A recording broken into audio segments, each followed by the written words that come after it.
पढ़ाएंगे फ्यूचर।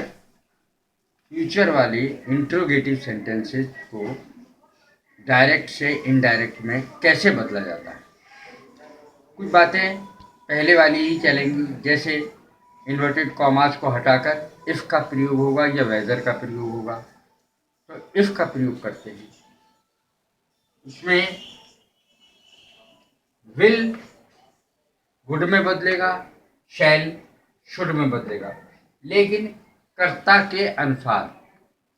यदि जो बदला हुआ कर्ता है वो आई और वी है, आई है या वी है, तो इसके साथ वुड का प्रयोग नहीं, शुड का प्रयोग होगा, क्योंकि आई और वी के साथ शैल आता है। शेष सभी कर्ताओं के साथ, बाकी जितने भी कर्ता हैं सबके साथ वुड का प्रयोग होगा, क्योंकि विल लगता है और विल का वुड हो जाता है। इनडायरेक्ट में जो भी चेंज होते हैं वो ज़्यादातर रिपोर्टेड स्पीच के वर्ग में होते हैं। रिपोर्टिंग स्पीच में से देखकर उसको परिवर्तित किया जाता है। जैसे सेंटेंस लें हम, डायरेक्ट का सेंटेंस देखिए, he said to me will he write a letter. He said to me will he write a letter. ये विल जो है, विल शुरू में आ गया, अर्थात ये सहायक क्रिया है और क्वेश्चन मार्क लगेगा। तो सहायक क्रियाओं से जितने भी इंट्रोगेटिव सेंटेंस इनडायरेक्ट में बनाए जाते हैं, तो उसमें हमेशा ही इफ का प्रयोग इन्वर्टेड कॉमास को हटाकर कर देते हैं, इफ का या वेदर का। ये देखिए, इफ या वेदर का प्रयोग करते हैं, ज़्यादातर आसानी के लिए इफ का प्रयोग करते हैं। तो इसका बनेगा सेड आस्क्ड में बदल जाएगा, टू हट जाएगा। He said to me, he asked me में बदल जाएगा।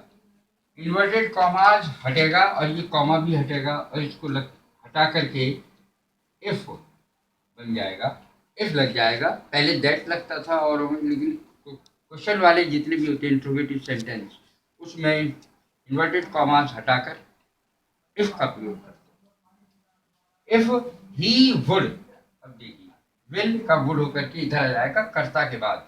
If he would write a letter, ये सेंटेंस इनडायरेक्ट में बनेगा। अब ये ही में चेंज क्यों नहीं हुआ? ही में चेंज इसलिए नहीं हुआ कि ये नो चेंज में आता है।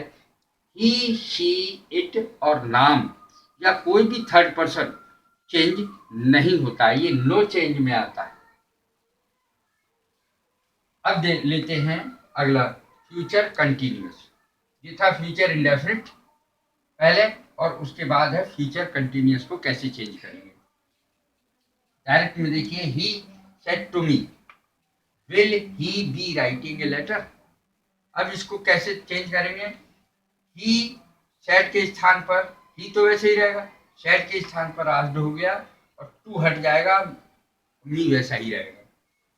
इन्वर्टेड कॉमास को हटाकर इफ लगेगा, इफ के सीधे बाद कर्ता आएगा, और कर्ता क्योंकि थर्ड पर्सन है इसमें कोई चेंज नहीं आएगा, तो ही के साथ सीधे वुड का प्रयोग होगा। He would be writing a letter. इसके बाद ये वाला जो इन्वर्टेड कॉमास क्लोज है, ये भी हमेशा हट जाता है इनडायरेक्ट बनाने के बाद। अब तीसरा है फ्यूचर परफेक्ट। फ्यूचर परफेक्ट को हम किस तरीके से बदलेंगे? He said to me will he have written a letter. क्या वह पत्र लिख चुका होगा? क्या वह एक पत्र लिख चुका होगा? अब इसको कैसे बदलेंगे? ही आस्क्ड मी, बिल्कुल उसी तरीके से जैसे औरों में बदला। If he would have written a letter, he वैसा का वैसा ही रहेगा क्योंकि थर्ड पर्सन है, ही में कोई चेंज नहीं आएगा। फिर से देखिए, he said to me, said asked में बदल गया और टू हट जाएगा, मी वैसा ही रहेगा, और इन्वर्टेड कॉमास को हटाकर इफ का प्रयोग होगा। ही शुरू में आएगा, कर्ता एकदम इफ के बाद आता है, इसलिए ही आएगा। He would have written a letter. अब अंतिम देखें, future perfect continuous.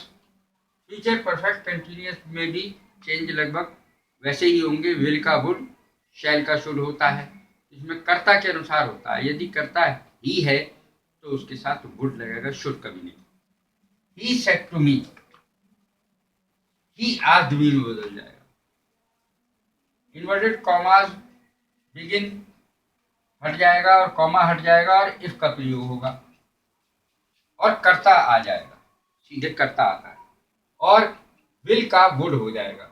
If he would है, बाकी कोई चेंज नहीं आएगा।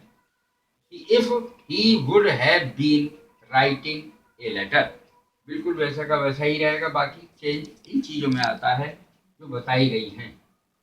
Thank you very much.